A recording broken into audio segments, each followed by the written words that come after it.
Hello guys, this is Jitenjan and this is our first signal system lecture. So the subject signal system is classified into three parts: analysis, approximation and transformation. Analysis part include introduction of the subject and LTI system, and approximation include Fourier series, and transformation means any signal can be transformed into frequency domain from time domain.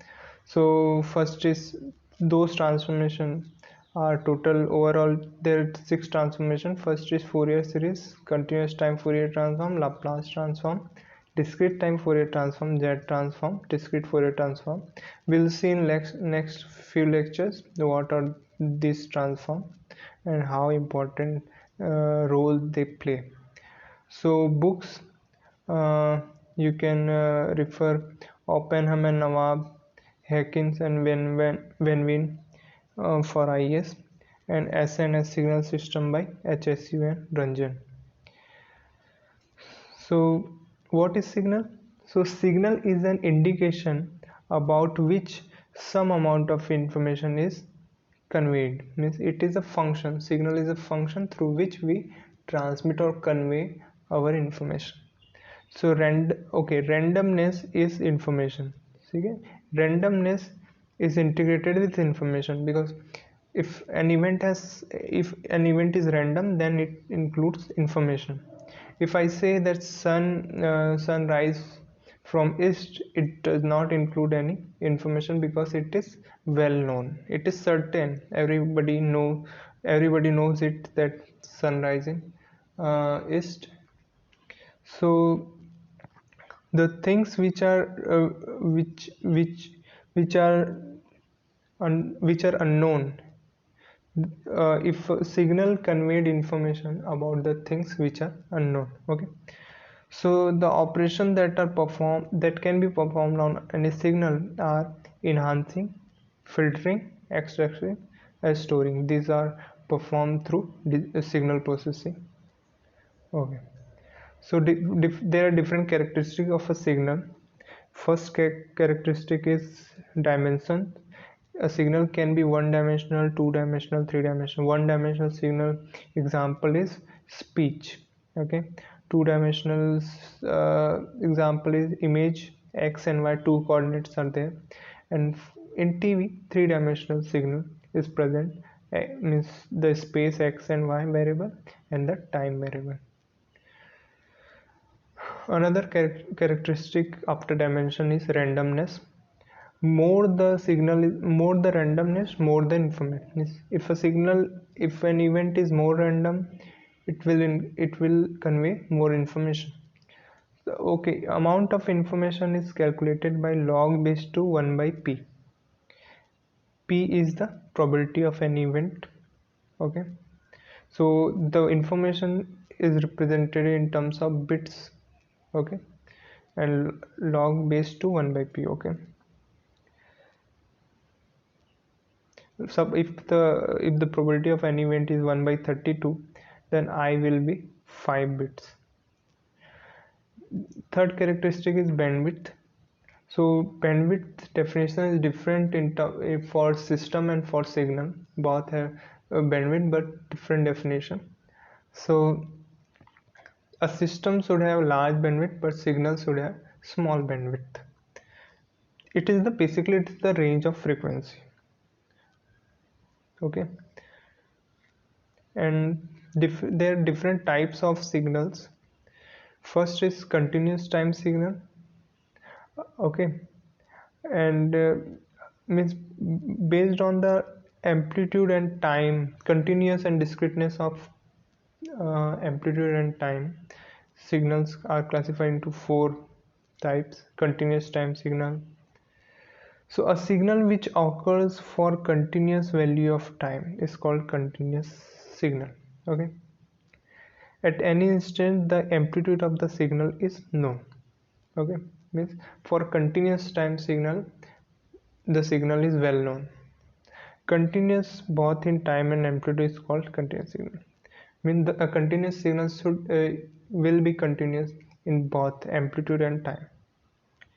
So example of the continuous signal is e power minus 3t u of t. You can see the plot of the graph of that signal.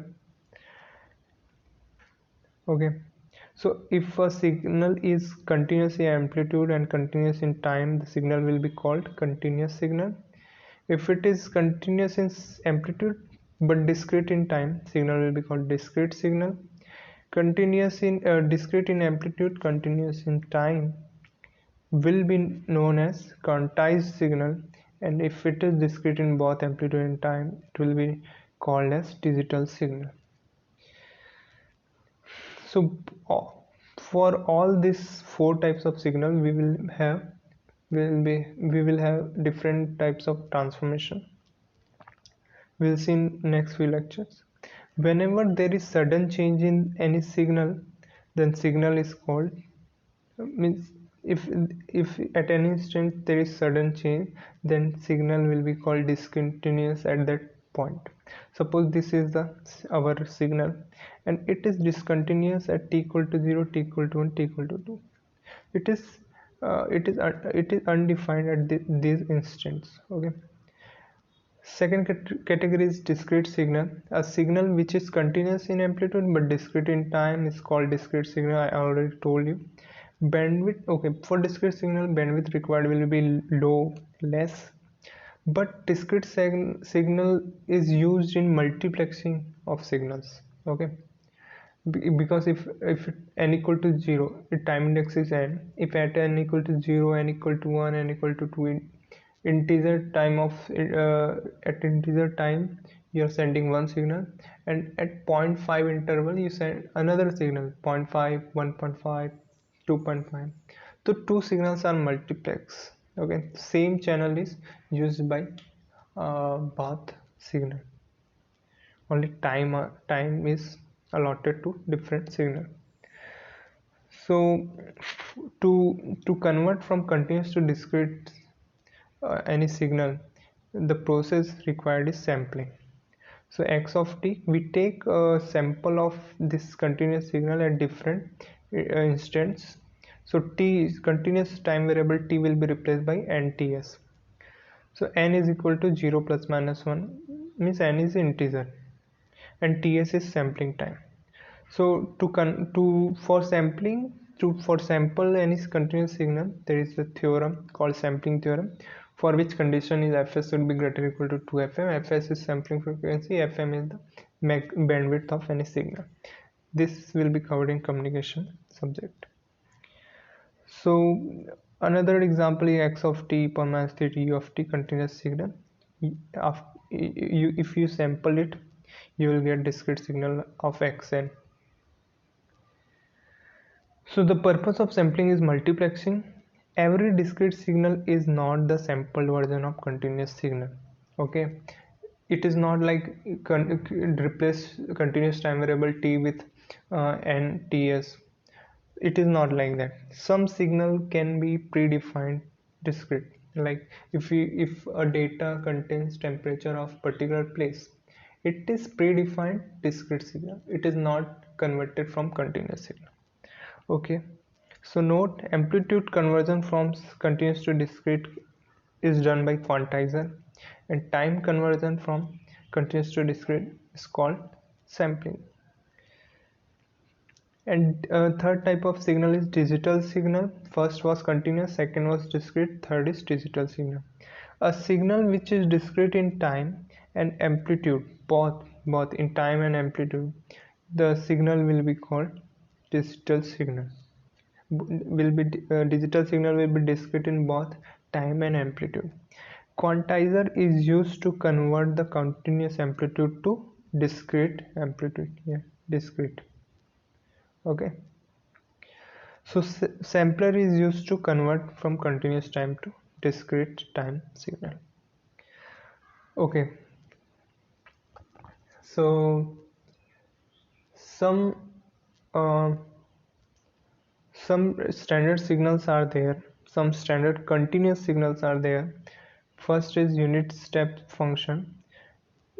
It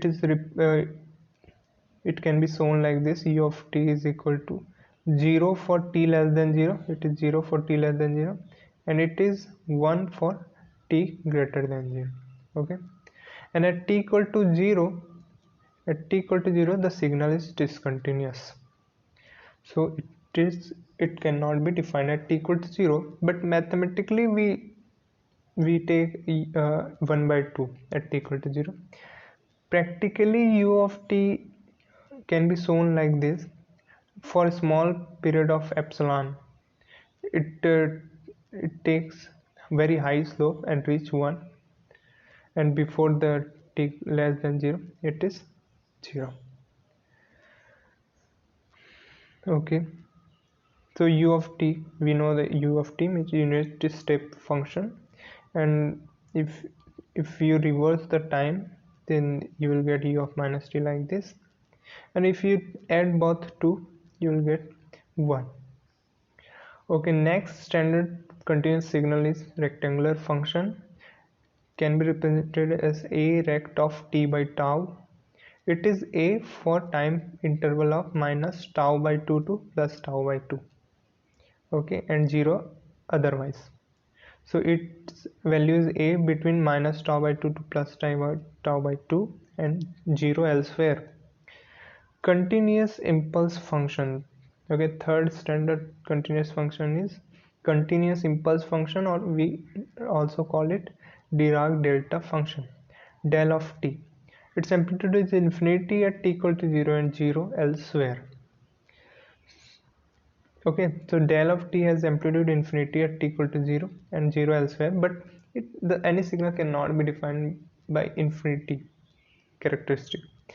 It has a unique characteristic called area. So area under del of t is unity. Okay, so how we'll get the impulse function? By approximating unit area rectangular function,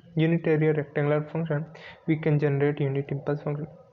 If you take wide rectangular function and you slowly narrow it down, and if you narrowed it so much, it will get very zero width and infinity amplitude. You will get impulse function, unit impulse function. So suppose example is 3 del of t, x of t equal to 3 into del of t. So what is this 3? This 3 is not amplitude of impulse, it is the area of this signal. Okay, so area under 3 del of t is 3, and amplitude is infinity. Okay, at t equal to 0. Properties of this Dirac delta function is area under del of t is 1, integration of del of t between minus infinity to infinity is 1, del of alpha t is equal to 1 by mod of alpha into del of t. ठीक है, and alpha is a scaling factor. So another property is product or sampling. If you multiply x of t with del of t minus t naught, you will get x of t naught into del of t minus t naught if xt is continuous at t equal to t naught. T naught is time shift. Cos, similarly you can change cos of t, you replace x of t with cos of t, any signal, you will get that. Other properties, shifting. Integration t1 to t2 x of t del of t minus t naught dt is equal to x of t naught. Okay,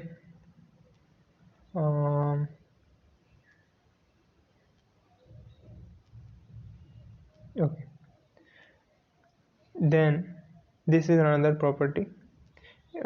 Here we took example, you can see that put xt as t plus cos pi t and take t naught equal to 1, you will get 0. Similarly, examples we taken here. Another standard signal is unit ramp signal, unit ramp function r of t, we represented as r of t. Its value is t at t greater than 0 and t at t less than 0 is 0. Okay, so slope of the ramp function is unit ramp function. So if you differentiate a ramp function, you will get unit step function, and if again you differentiate u of t, you will get Dirac delta function or unit impulse function. Okay. Okay, another standard function is signum function, and its value is for t greater than 0, its value is u of t, and for t less than 0, its value is u of minus t. So its value is 1 for t greater than 0 and minus 1 for t less than 0. For any odd function, amplitude is 0 at origin. Okay, so signum function is odd function. Odd function is always symmetric about the origin, and even function is always symmetric about y-axis. So signum t can be represented as u of t minus u of minus t. Okay, and you can also write it as 2u of t minus 1. If you got any doubt, please write it in the comment box so that I can explain it. Another standard signal is exponential function. This function I will explain it in next lecture. I hope you got all the points. Thank you.